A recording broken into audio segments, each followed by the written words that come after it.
Hello, I'm Box Dreams, an artist on YouTube and a couple other sites as well. I don't post very often, but I thought I'd do a commentary speed paint for you all. Woo! Yay! I will be discussing my art process when making this piece, which was a contest entry for an artist on Scratch. As you can see, I'm doing line art right now.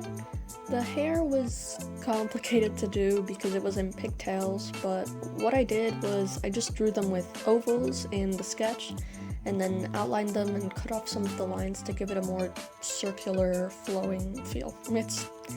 It's hard to explain, honestly. Clothes are generally easy for me to do. I just try to add some bumps to the line art to make it look like they're wrinkling. If you think the way you draw clothes is flat or just looks strange, try to define the folds and it'll look way better. Don't do it excessively though, or it just looks really, really weird. I would know, I speak from experience. Personally, I find arms and hands some of the hardest things to draw. When drawing the arm bended, try to find the midpoint of it to see where the elbow would be. Keep in mind that your arm reaches about halfway down your upper leg, though style differences may apply. Also, please ignore the monstrosity that is the hand in this piece. God, don't do what I did. If you're not sure how to draw a hand, just take a selfie of yourself with your hand in that position and use that as a reference. You'll get to see perspective in action, and just references make art easier in general. Now we go to coloring! I split the colors for my drawings into different layers, usually with skin, clothes, hair, eyes, and props being separated.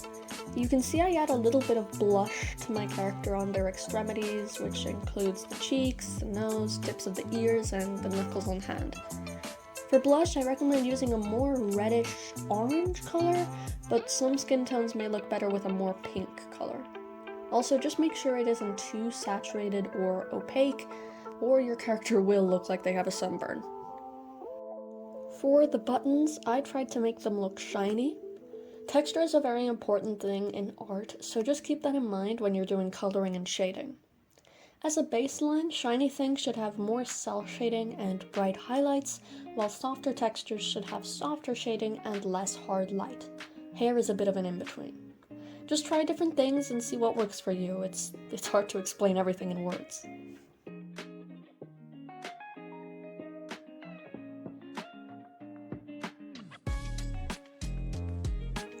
For the drink, which is watermelon juice by the way, I looked up some references and found a great one.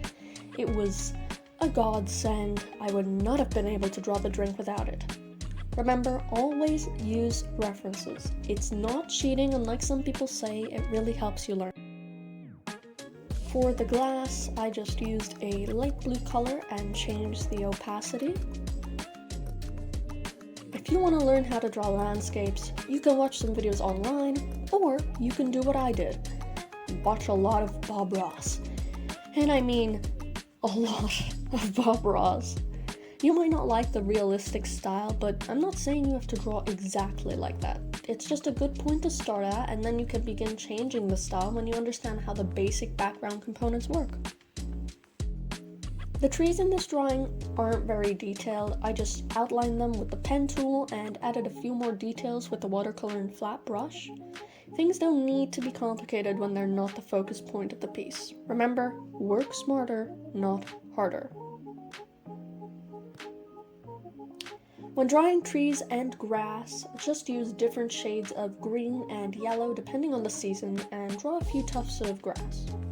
I find that the flat brush on Firealpaca works wonders for this, and it makes drawing foliage way easier. Now we move on to the shading. The most fun yet difficult part of drawing in my opinion. I tend to use either the pen or watercolor brush to shade, and I pick a color based on the background or the color of what I'm shading. For example, if it's nighttime, I would use a darker blue to shade.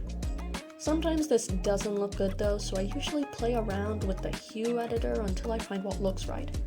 Generally, warm colors look better with red or purple, and cold colors with blue or purple.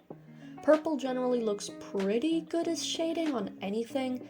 Just remember to use a multiply layer or other darkening layers so it doesn't look like a splash of purple paint. I did a different lighting method for the rays of sunlight. I used the watercolor brush and a yellow color and did a bunch of lines over the entire character. I made the end softer to define the character's shape, then used the add mode and changed the opacity a bit. Meanwhile, on the rest of the skin and clothes, I used the airbrush to give them some softer lighting. When shading clothes, don't forget to add a few creases. Make sure not to overdo it, just do it enough so that you can tell they're a bit crumpled. Also remember not to use the blend tool excessively, or it just looks like you use the airbrush to shade. Keeping a few parts as harder shading just makes it look that little bit better in my opinion.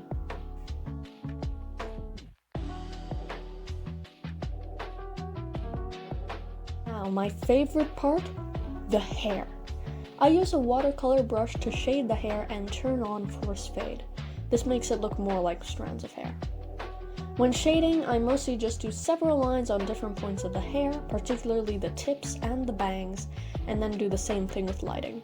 I also occasionally add a few extra dots of highlights and some airbrushed light. Remember when shading the eyes that eyes aren't flat. They're called eyeballs for a reason. They are circular, so the shadows should also be curved. I also don't usually do proper lighting for the eye. I just add a white highlight above the line art layer and move on with my day. Once I'm finished with the shading, I like to add another color on top of everything else and then use the burn or overlay mode. This harmonizes the drawing and makes the colors look more vibrant and it just makes them look better. I also like to color my line art to give it a slightly softer feel. Black just looks kind of too rough in my opinion, but that's just for my art style. You can use black and it can look really pretty. After that, I add a couple extra details, in this case a photo frame of sorts. Then I add the date and my signature, and we're done!